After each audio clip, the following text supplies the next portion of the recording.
Muy buenos días a todos. Voy a continuar la predicación sobre el Salmo 119. Voy a empezar desde el versículo 25, dado que hubo dos charlas previas sobre este Salmo. Primero voy a leer para escuchar la música, la poesía de este Salmo. Después haré algunas observaciones. Salmo 119, desde el versículo 25. Mi alma se aferra al polvo. Revíveme de acuerdo a tu palabra. Cuando te conté mis caminos, tú me contestaste. Enséñame tus estatutos.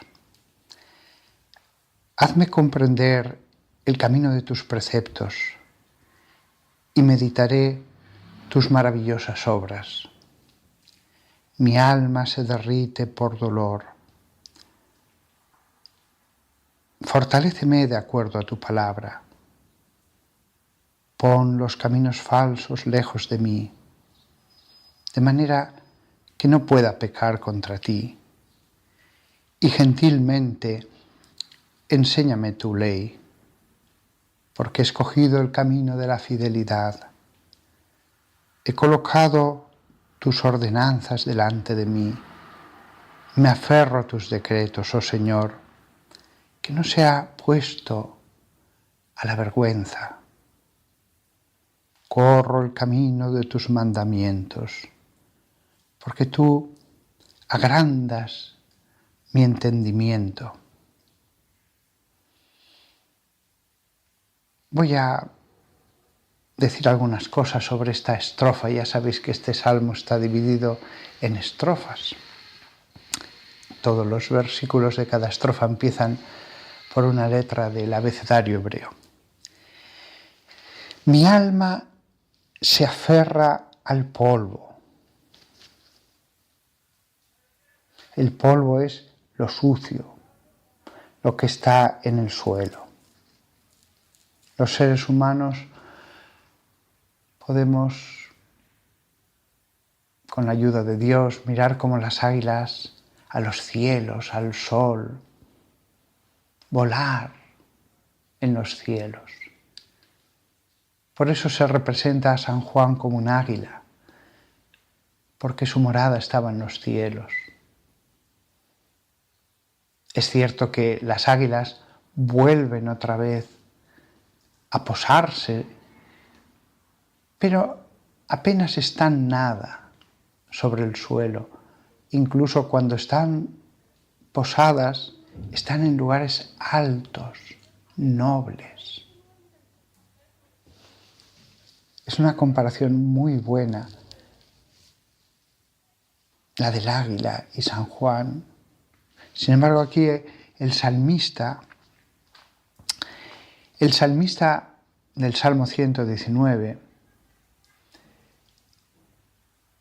que va a manifestar la palabra de Dios, que Dios va a hablar a través de él, dice, mi alma se aferra al polvo. Los que escuchan la palabra de Dios dirán, bueno, lo dice porque es muy humilde, lo dice porque es muy santo. Pero no tan verdad es este versículo en que habla de su persona como los versículos en que habla de la ley de Dios. Son varias las referencias que hay en este salmo, hablando de la ley de Dios, en que el que lo escribió en la oración sale de su alma, al mismo tiempo habla de su pecado, de su infidelidad, de que no cumple y que tiene que pedir perdón. Verdad es lo uno y verdad es lo otro. ¿Hay algún inconveniente en que este salmista, que por el tenor del salmo no parece que sea ni David ni Salomón, es desconocido? ¿Hay algún inconveniente en que fuera un pecador y nos hablara de que hay que volverse al Señor y cumplir su ley y lo maravillosa que es la ley de Dios. No, Dios nos habló a través de David y de Salomón. Y fueron pecadores. Con eso Dios no está queriendo decir, me da lo mismo todo. Por supuesto que no. El mismo Salmo deja claro que no. Pero esto yo lo refiero a los sacerdotes, a los pastores. Fijaos en la palabra de Dios que sale de su boca. Las personas, y sobre todo cuanto menos viven en el misterio de Dios, más se fijan en el predicador.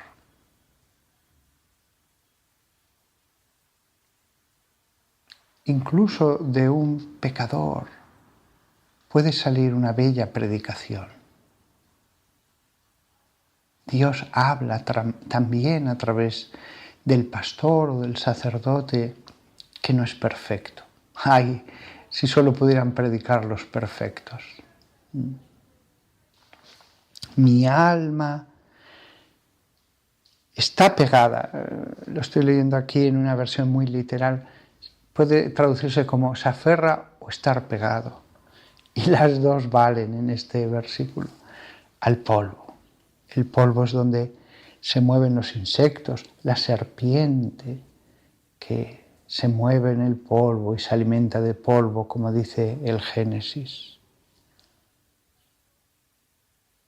¿Cuántas personas que me escuchan? No todas, las hay buenas, angélicas, santas. Entre los que me escuchan los hay que seguro que hacen una hora de oración, que viven con un corazón indiviso en Dios. Pero también hay personas que me escuchan que después me escriben y dicen, soy un pecador. Todavía no tengo un corazón indiviso. Todavía soy débil. Pero siento la luz de la palabra, de la ley de Dios. Hablo para todos. Dios habla para todos. Y podríamos, esos oyentes que ahora me estáis escuchando, que conocen su pecado, podrían abundar largamente en este versículo 25, la primera parte.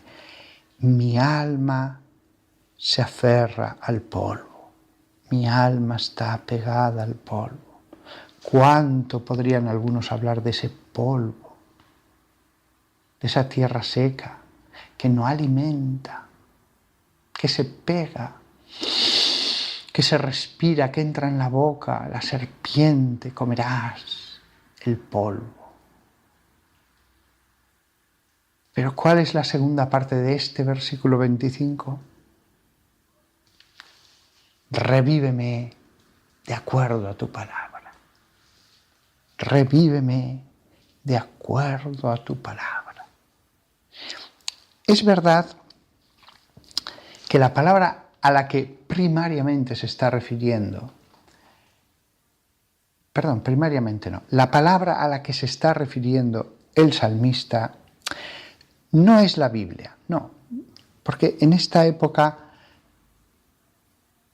la gente no sabía leer. Y los que sabían leer tampoco tenían una Biblia en casa. Se está refiriendo a, de acuerdo a tu palabra, tu voluntad. Tú di una cosa y se cumplirá.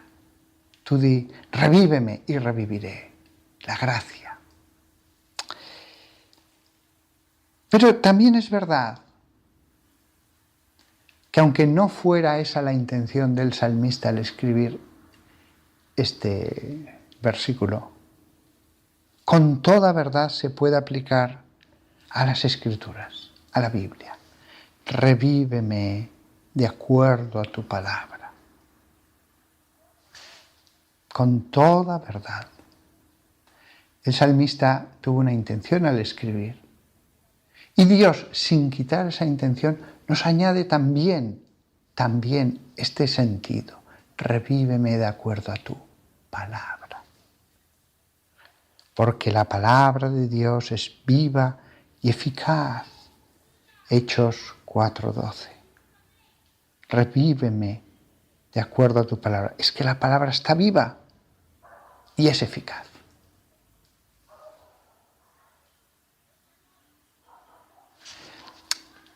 Mi alma está pegada al polvo. La solución, tu palabra. No tengo fuerzas, no siento nada, soy inconstante. Tu palabra, escúchala. La palabra de Dios, medítala. Al menos escúchala. Ni siquiera te voy a decir que la medites. Ponte en la presencia del Señor, en ese espíritu de adoración, y escucha. ¿Por qué no he dicho medítala? Claro que quiero que medite todo el mundo la palabra de Dios. Pero es que solo por escucharla está viva. Y en medítala podemos caer en el riesgo de pensar: soy yo, el que medita, el que piensa, el que saca conclusiones. La gracia que actúa a través de su palabra. ¿Es bueno meditarla? Sí. Pero no es poca cosa escucharla, porque está viva. En la meditación lo que hay que evitar es el pensamiento de yo medito, yo pienso, yo saco conclusiones, volver al yo. Porque la escucha es abrirnos al tú de Dios. Revíveme de acuerdo a tu palabra. Estés como estés, esté como esté tu alma, puede ser revivida tu alma. La palabra. Salmo 25. Entonces te conté mis caminos. Tú me contestaste, enséñame tus estatutos.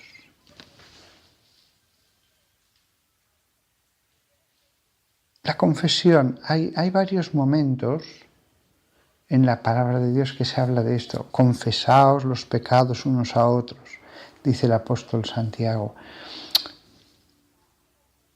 Uno puede ir a Dios y decir: Señor, no simplemente te pido perdón en general, en abstracto, no. ¿En qué en concreto te pido perdón? ¿De qué te pido perdón?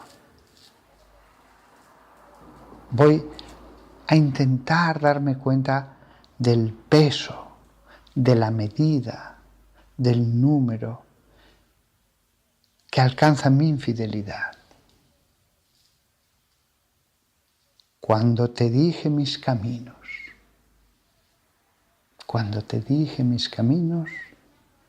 tú me contestaste. ¿Y qué dice el alma? Enséñame tus estatutos. A la contestación de Dios sigue la enseñanza. Siempre cuando la gente está sufriendo, tiene graves problemas, Señor, háblame, Señor, háblame. Sí, pero la contestación de Dios va a ser enseñarte. ¿Y qué? Tus estatutos, tus ordenanzas, tus decretos, tus caminos, tus mandamientos.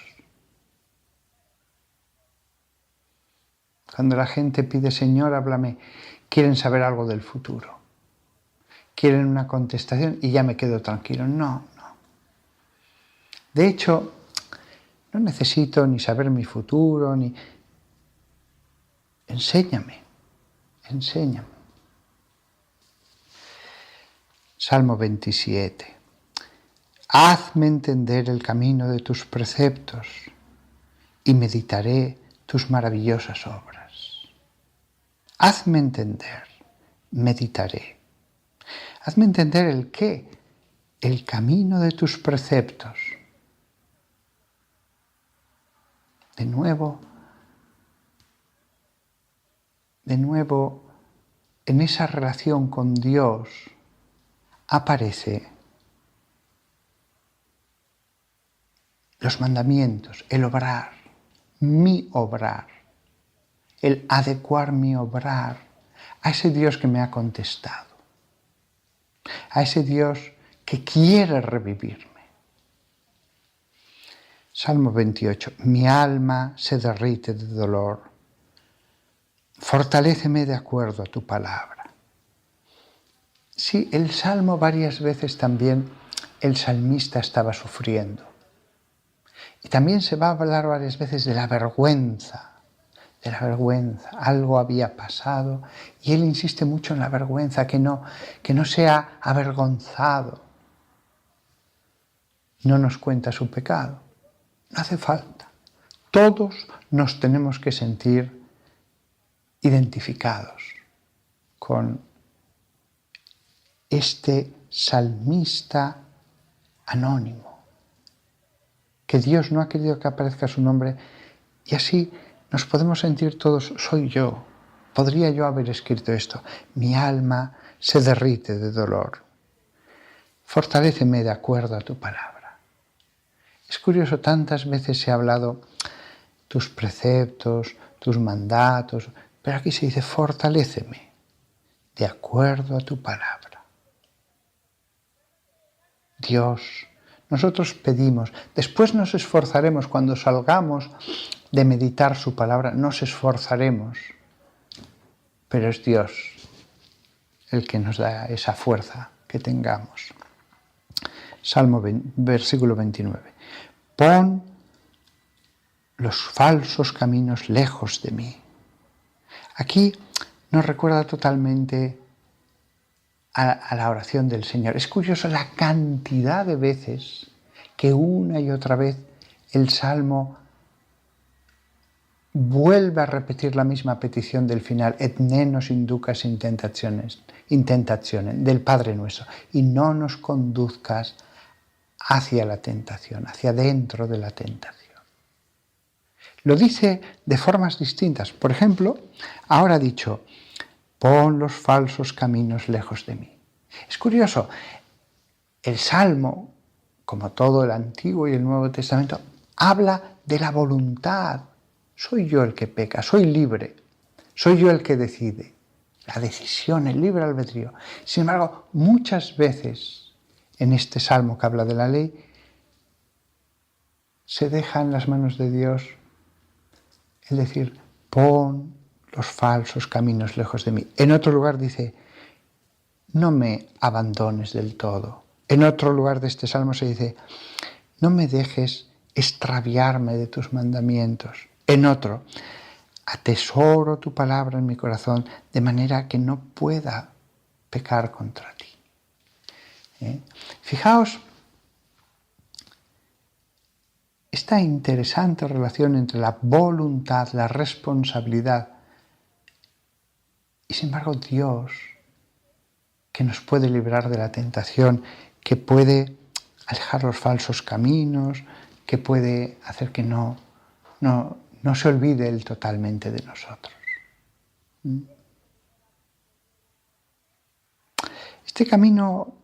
Este versículo, pon los falsos caminos lejos de mí, nos recuerda que hay falsos caminos. Existe en nuestra sociedad una enseñanza continua acerca del relativismo. Todo da lo mismo, todos los caminos dan lo mismo. Tú ama y ya está, tú ama y ya está. Adiós al prójimo, pero yo solo amo al prójimo. Pues ya está, ¿no? Tú ama al prójimo y ya está. La sociedad nos insiste, no hay una verdad, no hay una verdad. Este salmo, una y otra vez, nos va a decir, no, el camino son los mandamientos de Dios, que están en la Biblia, que están en la Biblia, que nos lo enseña Jesús, que profundizan en ellos los apóstoles, menos la ley antigua, levítica. La ley eterna ya estaba en el Antiguo Testamento. No es verdad el relativismo. No es verdad que todo da igual. Hay caminos buenos y caminos malos. Hay cosas que son verdad y cosas que son falsedad. Es un versículo, el 29, pon los falsos caminos lejos de mí, que es justo lo contrario de lo que hemos estado viendo en películas, novelas, documentales, vídeos de YouTube. Me acuerdo, vi ayer un vídeo, es un canal, no voy a hacerle propaganda, de cosas de ciencia. A veces toca algún tema más filosófico, pocas, porque siempre se quiere mantener en lo científico y en lo objetivo, no tomar partido. Pero ayer vi un vídeo, en mitad de todos esos vídeos objetivos, científicos, sobre el tema de Dios y el más allá. El mensaje final es: no hay caminos verdaderos, todo vale. Sé bueno y ya está. Hay caminos que son falsos, nos dice el Salmo, que nos llevan lejos de Dios, que nos llevan contra nuestra verdad, contra la verdad que somos nosotros, contra la verdad de si un acto es bueno o malo, no del color con que uno lo mira.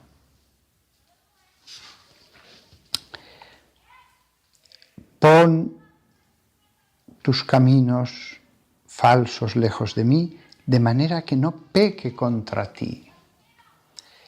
Y gentilmente enséñame tu ley. He elegido el camino de la fidelidad. He puesto tus ordenanzas delante de mí. Me aferro a tus decretos, oh Señor. Que no sea puesto a la vergüenza, que no sea avergonzado. He escogido el camino de la fidelidad. He puesto tus ordenanzas delante de mí. Me aferro a tus decretos. Antes se aferraba al polvo. Me aferro a tus decretos. Versículo 32. Corro el camino de tus mandamientos para que tú alargues mi entendimiento. Este versículo es muy importante. Corro el camino de tus mandamientos para que alargues mi comprensión, mi entendimiento. Hay gente que dice: Padre, yo esto no lo veo, yo esto no lo entiendo. Haz un acto de fe en Dios, obedece, sométete, y en la obediencia, en ese camino de obediencia, irás entendiendo, para que alargues mi entendimiento. En esta visión relativista, lo que yo entiendo es lo que vale, lo demás tampoco importa. Mira, si no lo entiendes no pasa nada. Es lo que se nos dice una y otra vez en la sociedad. Tú lo que veas, tú lo que entiendas y ya está. Aquí se pide para que alargues mi entendimiento. Tenemos que intentar comprender. ¿Y dónde? En la obediencia. Si espero a comprender para obedecer, a lo mejor no lo entenderé nunca. Después dice: corro el camino de tus mandamientos. Se puede correr o se puede andar por ese camino cojeando. Se puede caminar, se puede correr, se puede cojear, se puede uno arrastrar. Es decir, el camino es uno, pero hay muchas formas de ir en ese camino.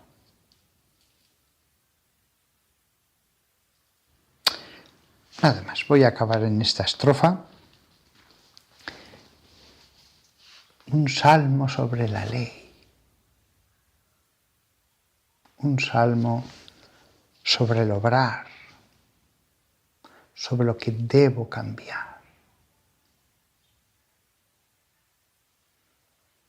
Un salmo para ser meditado y así no dejarme engañar.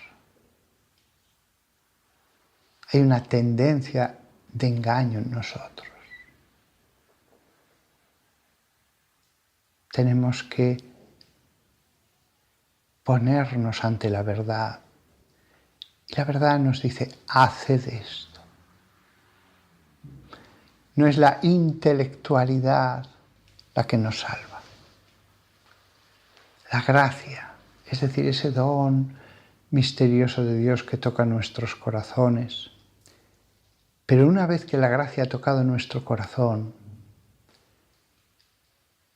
hay que caminar en esos caminos.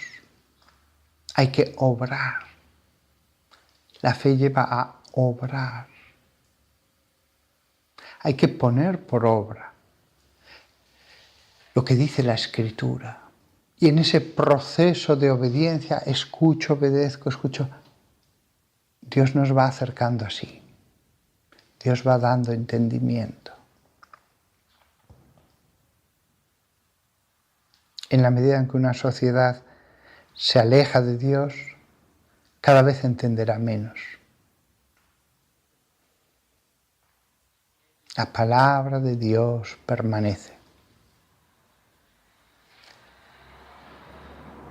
Nada más. Me despido de todos vosotros y el día sigue. Salvo que me estéis escuchando por la noche algunos antes de dormir, el día sigue. Os queda poco o mucho del día. Obrar.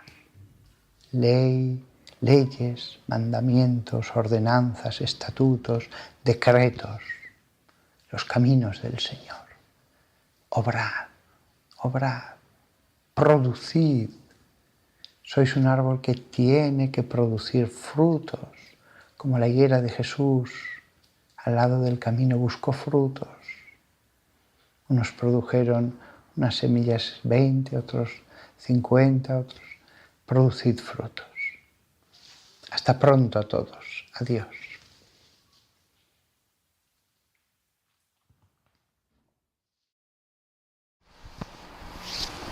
Habíamos estado recorriendo el Salmo número 8. Y ahora vamos a recorrer el Salmo número 8, su parte más complicada de entender, a través de San Pablo. Porque San Pablo lo cita y lo explica. Capítulo 2 de Hebreos, como ya dije en otro sermón. Dice San Pablo, y así lo recordamos, ¿qué son los seres humanos para que los tengas en cuenta? O los mortales para que cuides de ellos. Los has hecho un poco más bajos que los ángeles.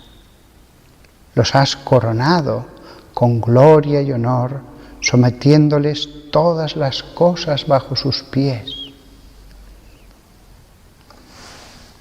Y es verdad, los que creemos en Dios, vemos la grandeza de la humanidad, la grandeza en la ciencia, en la belleza, en tantas y tantas consecuciones. Continúa San Pablo, y aquí viene ya la explicación.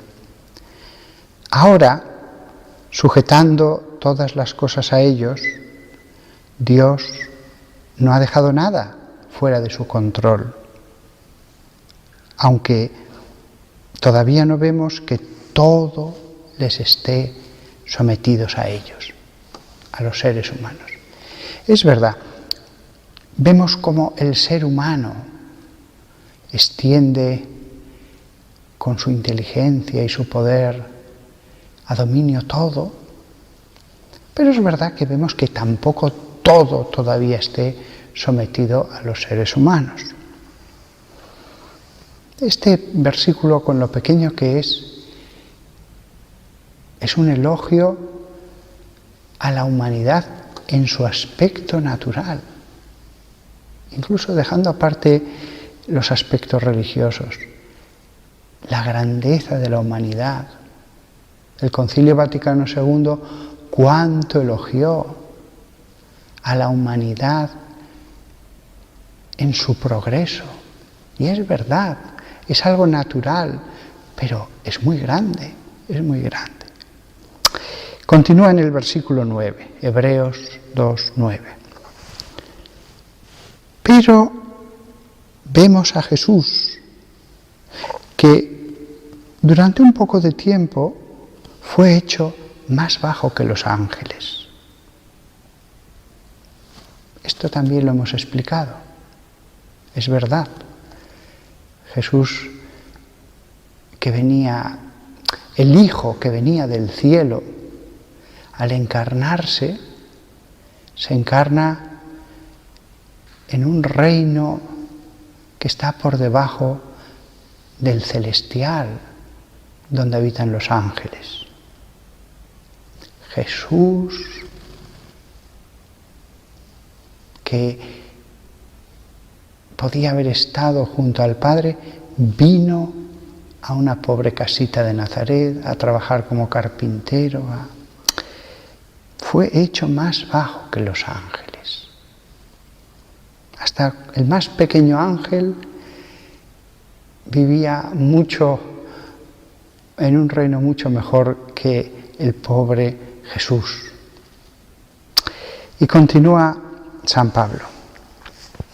Ahora, coronado con gloria y honor, a causa del sufrimiento de la muerte. Fijaos que estas palabras de San Pablo son una explicación del Salmo, donde se había dicho en el Salmo 8, qué grandeza los hombres, un poco más bajos que los ángeles, en su versión griega.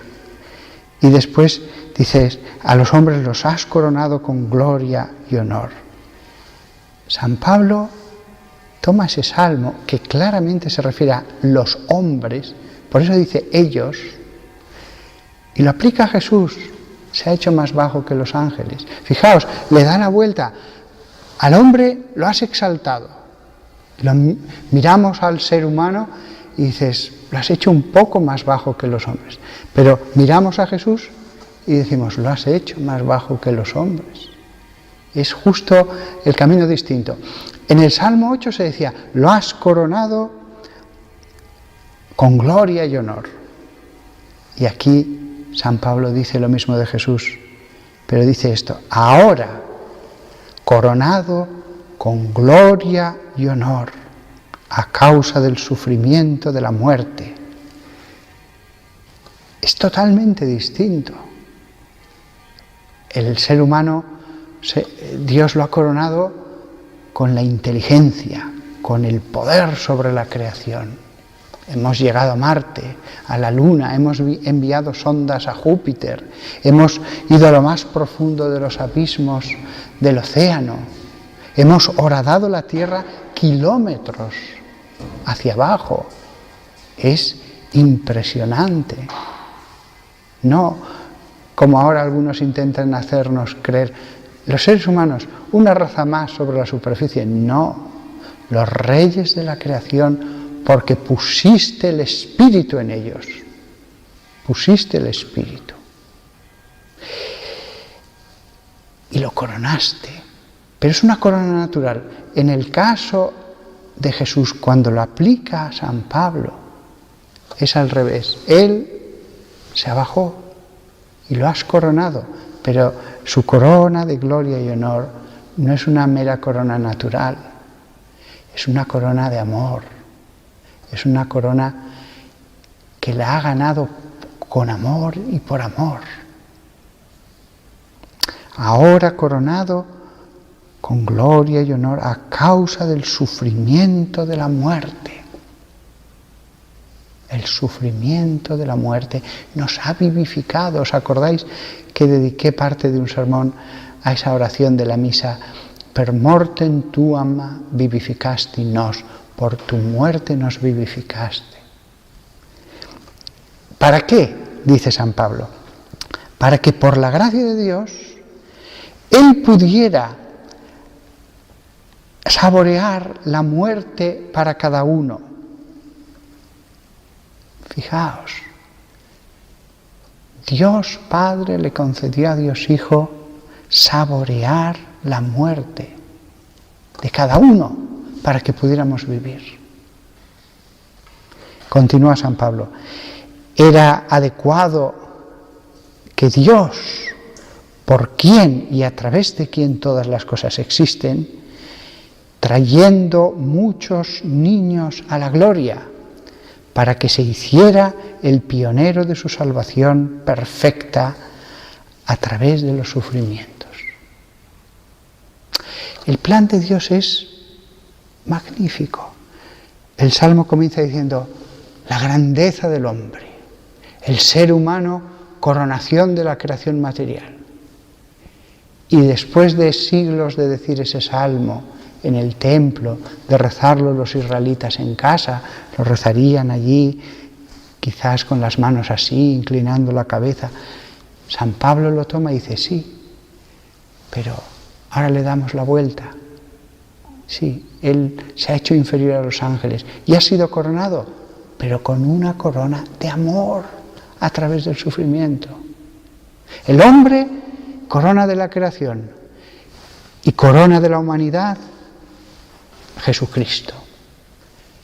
El hombre, corona de la creación, en la cúspide, en el vértice, y en la humanidad, el vértice es Cristo. Pero está coronado con una corona cualitativamente distinta a la de cualquier rey, emperador, gobernante, conquistador, lo que queráis. No es una corona de mero poder, es una corona ganada a causa del sufrimiento de la muerte. Ha sido una batalla totalmente distinta, una batalla espiritual. Como veis, el mismo Salmo, siendo verdad, como lo rezaban los hebreos, cuando lo toma San Pablo, nos dice una verdad mucho más profunda, mucho más profunda. Grandes son las cosas de la humanidad, pero lo crean o no nuestros hermanos humanos, Cristo es la coronación de la humanidad. Sí, son muy importantes los científicos, pero lo más importante es esto otro. Es esto otro. Todavía no lo han descubierto, pero algún día se revelará la verdadera corona, incluso sobre este mundo. Pionero de su salvación, dice San Pablo, de su salvación perfecta, no una salvación, la salvación perfecta. Y añade, a través de los sufrimientos. Con lo cual nosotros, cuando nos quejamos, ay Señor, que estamos sufriendo, nos permite participar en esa lucha espiritual de Jesús. Fijaos antes, cuando leían el Salmo los israelitas, Moisés y después siguieron los profetas, cumplid la ley y yo os bendeciré. Cumplid y yo os bendeciré. Pero la bendición que les hacía abrir los ojos era la bendición material. Job no se rebela contra Dios, es paciente, tal, y es bendecido materialmente. Abraham es bendecido materialmente. José es bendecido materialmente. David, Salomón. Sin embargo, el mismo Salmo que había sido leído de esa manera natural, leído espiritualmente, Dice, es como si dijera Dios, sí, pero ahora la bendición va a venir a través del sufrimiento. Ahora que conocéis la cruz de Cristo, la bendición es esta. La bendición es esta. La explicación de San Pablo, por lo tanto, es muy importante. El Salmo lo leían de un modo natural. Nosotros, gracias a San Pablo, lo leemos de un modo sobrenatural. El Salmo era leído respecto a los hombres, el hombre. San Pablo lo va a leer como la coronación del hombre que es Cristo. Por lo tanto, nosotros debemos, a través de este Salmo, leer toda la vida, como nos enseña San Pablo. Y no nos quejemos de los sufrimientos. Por gracia de Dios, Jesús pudo saborear la muerte. La muerte. Se lo concedió. La muerte de cada uno en la cruz, la que hubiéramos debido sufrir, el castigo de nuestros pecados. Nada más que todos nosotros veamos que en este Salmo realmente hay, iba a decir, está todo. En el fondo es un resumen de toda la historia de la salvación. En el fondo de esas cosas que se han dicho, acordaos la primera parte de estos sermones, los niños que cantan las alabanzas de Dios, en el fondo se ramifica a todo, se ramifica esas dos partes del Salmo y otras, pero sobre todo esas dos, la de los niños y la lo hiciste inferior a los ángeles, se ramifica a toda la Biblia. Se ramifica, la alabanza a Dios. Pero después, un poco más adelante en el Salmo, viene a decir, sí, pero la gran alabanza de Dios ha sido que ha probado la muerte, ha saboreado la muerte, como dice San Pablo. Esa es la gran alabanza que podemos hacer de Dios. Grande es su poder, pero más grande fue su amor. Y se prueba en esto, se prueba en esto. El Salmo hebreo, de la boca de los niños de pecho has establecido poder, es decir, incluso con ellos vence. Y más adelante, San Pablo al explicar el Salmo lo que dice, sí, pero la gran victoria de Dios no es material, es la del Espíritu, la de la cruz. Es un Salmo que las religiosas que están en el coro tanto tiempo tendrán el placer una vez al mes de poder repetirlo con su corazón, lentamente, pensándolo, saboreándolo después. Que todos nosotros de verdad demos gracias a Dios de poder también saborear un poco de la copa que pidieron San Juan y su hermano, Santiago, el cáliz. Pues nosotros tenemos la suerte, con enfermedades, con tristezas, con problemas, poder beber un poco de ese cáliz de Cristo.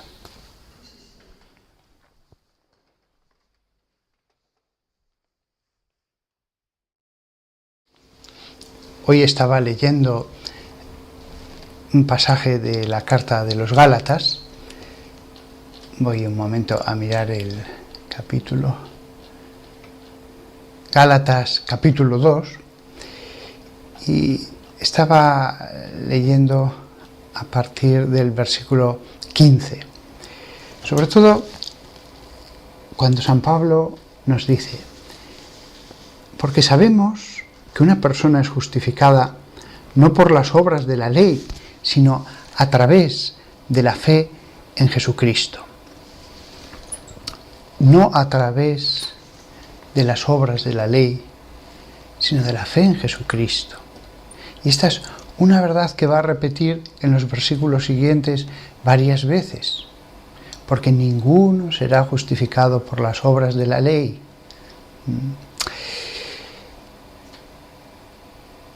¿Qué significa esto profundamente? Porque ya sabemos que en la época de San Pablo lo que estaba discutido por algunos que venían del judaísmo es si había que seguir cumpliendo con toda la ley de Moisés, con todo el Levítico, las normas acerca de la comida, de la circuncisión, etcétera, etcétera.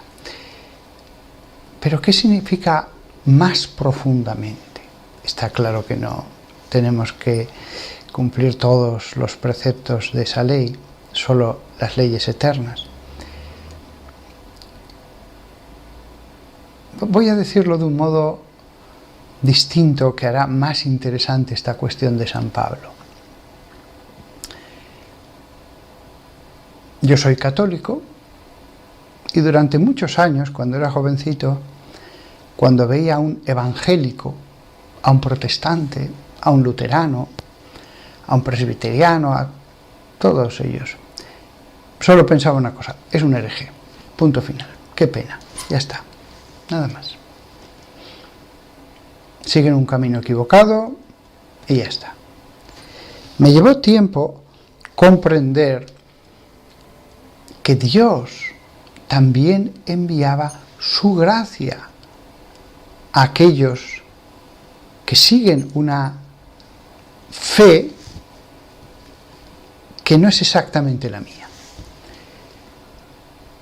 Podemos discutir si es muy diferente o muy parecida. Para mí, en gran parte de las cosas esenciales, fijaos lo que digo, gran parte de las cosas esenciales es como la mía, como la fe católica. Pero bueno, eso uno puede decir, no, hay muchos cambios, otros dirán que son pocos, etc.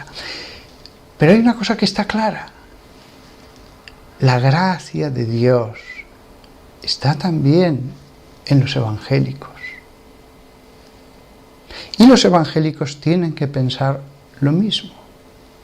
La gracia de Dios también está en los católicos. Porque del mismo modo que cuando yo veía a un protestante decía, un hereje, también muchos, cuando ven a un católico piensan, un idólatra. Tenemos que leer a San Pablo en toda su profundidad acerca de esta cuestión sobre la justificación por la fe y no por las obras, para entender los católicos que hay gracia en los grupos evangélicos y que los evangélicos entiendan, nosotros no seguimos a la Iglesia Católica, pero hay gracia en la Iglesia Católica. Ser justificado por la fe no significa decir una fórmula, como si fuera una fórmula mágica. Tengo fe en ti, Jesús, y ya estoy salvado. No es una fórmula mágica, es creer con todo el corazón, creer verdaderamente, con lo que significa esta palabra, verdaderamente, o creer de corazón. Se puede expresar de muchas maneras. Creer que la salvación viene de Jesús, o a través de Jesús, o por Jesús. Él es el que nos salva. Con lo cual, la salvación pasa a ser una aceptación de esa salvación. Somos salvados por gracia, por don, por regalo. Es Jesús el que nos salva. Pero el que yo sea justificado por la fe no es que yo diga una fórmula, tengo fe, es que verdaderamente esa palabra de Pablo, sabemos que una persona es justificada no por las obras de la ley, sino a través de la fe en Jesucristo. Eso se haga verdad. Eso se haga verdad. Esto además nos debe llevar a comprender otra cosa. Es muy distinto Moisés bajando simplemente con las tablas de la ley, tablas de piedra, o después dictando el rollo del Deuteronomio, y antes el del Éxodo, y después Levítico, después el Deuteronomio. Es muy distinto de un Moisés escribiendo eso a un Pablo obrando obras de poder con el Espíritu y actuando sobre las almas. Es muy distinto. Él no solamente hablaba con espíritu y poder. Ya no es solo Moisés bajando con las tablas. Pablo hacía milagros además, pero también los hizo Dios ante Moisés. Lo que pasa es que Pablo actuaba en las almas. ¿Significa esto que no había gracia en la época de Moisés? Claro que había gracia, claro que había gracia. Si no hubiera habido gracia, aquellos hebreos hubieran visto las grandezas de Dios, pero hubieran hecho como el faraón, que no cedió, se endureció su corazón. Tantos, dice el texto del Éxodo, pues endurecieron su corazón ante las maravillas de Dios. Los hebreos, viendo las maravillas de Dios, siguieron a Dios por la gracia, por la gracia. Si no, también su corazón se hubiera endurecido y no se hubieran ido al desierto. Los egipcios hubieran premiado mucho a los hebreos que les hubieran dicho: nosotros os somos fieles a vosotros, los egipcios, no vamos a ir al desierto con Moisés. Les hubieran colmado de más honores. Pero creyeron por la gracia. Luego también había gracia. Si había gracia en la época de Moisés, ¿qué cambia respecto a la época de Pablo? Pues cambia que Jesús ha abierto las compuertas de la gracia. Antes había gracia, pero después, en la era mesiánica, se abren las compuertas de la gracia. Ahora es tan fácil ser santo, es tan fácil hacer lo que Dios quiera de un modo mucho más profundo que en la época de Moisés. Porque sabemos que una persona es justificada, es decir, es hecha justa, no por las obras de la ley, sino a través de la fe en Cristo Jesús. No solamente, por lo tanto, les pido a los que considero hermanos en Jesús, a los miembros de la familia cristiana, que piensen lo bueno que hay en la Iglesia Católica.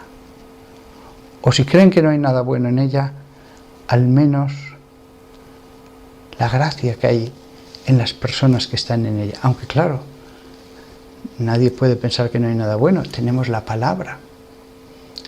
Aunque no creáis en los 7 sacramentos y en tantas otras cosas que nosotros creemos, pero está la palabra. Y la palabra está viva. ¿Cómo no va a haber gracia en la Iglesia Católica? Y al revés les pido a mis hermanos, los católicos, pensad lo mismo de los evangélicos. Cuando uso la palabra hermano, a alguno no le ha parecido bien.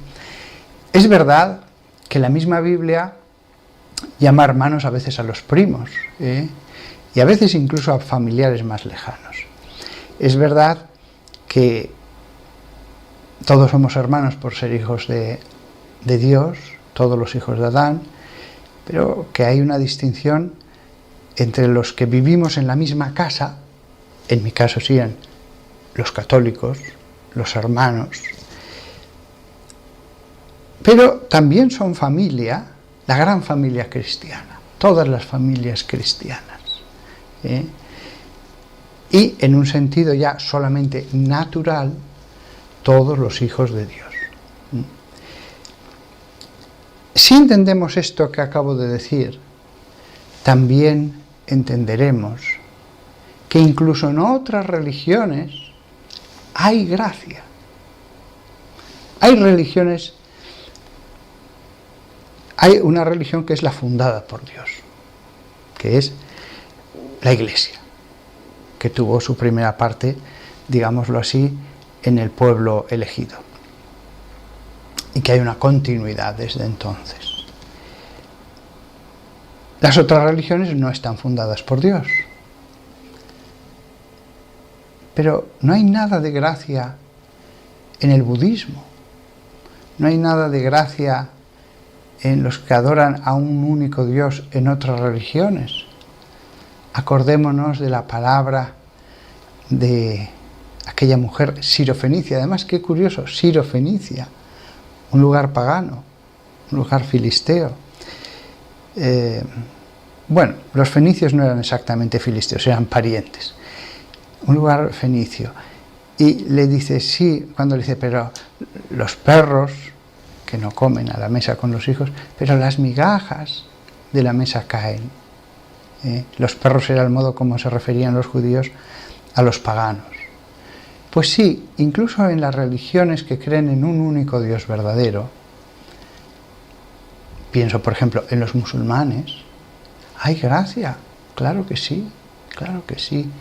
Yo les veo cómo adoran a Dios, les veo cómo oran a Él. ¿Cómo no va a haber gracia? Es verdad que para un cristiano hay una diferencia muy grande entre la gracia que hay en los tiempos ya del Mesías y que continúa para nosotros frente a antes. Hay una diferencia muy grande, es cierto, pero también hay gracia. Es como el que piensa, pero en el desierto no hay vegetación. Sí, hay desiertos con más vegetación de lo que parece para el que no conoce el desierto. Otra cosa son las dunas, donde no hay nada. Pero incluso en los desiertos hay a veces oasis, hay pequeños arroyos, a veces temporales. Eso también pasa a veces en las religiones humanas. Hay un arroyo temporal porque hay un hombre bueno. Si os fijáis, Dios es Padre. Dios es Padre. Por eso podemos llamar hermanos a todos los hijos de Adán. Dios es Padre. Pero con esto no estoy haciendo de menos la fe en Cristo Jesús. Para nada. No, porque después San Pablo, un poquito más adelante, dice, aquí está, en el versículo 21 de Gálatas 2. Yo no hago nula la gracia de Dios, dice San Pablo, porque si la justificación viene a través de la ley, Cristo ha muerto para nada. Es cierto, si todas las religiones dieran lo mismo, si diera exactamente lo mismo ser de una religión que de otra, Cristo habría muerto para nada. ¿Para qué predicar 3 años con tanto esfuerzo el reino? ¿Para qué morir por nosotros? Si todo diera lo mismo. Si todos al final vamos a acabar en el mismo sitio, en el cielo, con la misma gloria, pues pasémoslo bien allí y pasémoslo bien aquí, diría un pagano. ¿Y qué le dirías?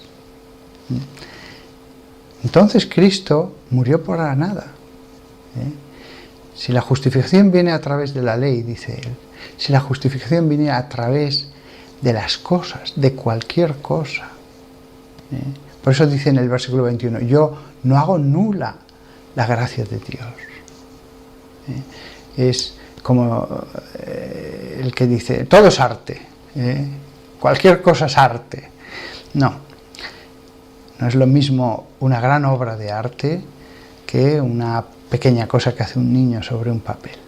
Lo mismo pasa con la gracia. La gracia es la acción de Dios, la acción directa de Dios sobre el alma del hombre para que ame, para que adore, para que perdone, para que persevere, para que... Eso es la gracia.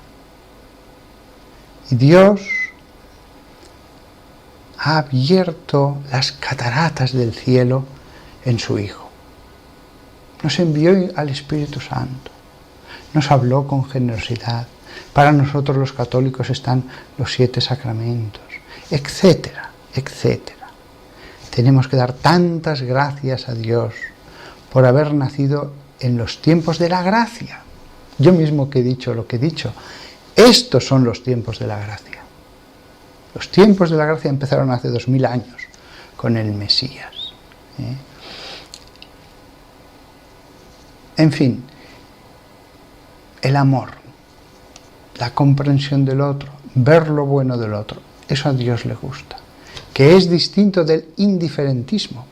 Jamás le diré yo a un pastor protestante, da lo mismo ser pastor protestante que sacerdote. No. Yo pienso que mi fe es la verdadera y el pastor piensa que la suya es la verdadera. Y aún así, nos queremos, nos amamos, no nos odiamos, le ayudaré en lo que pueda.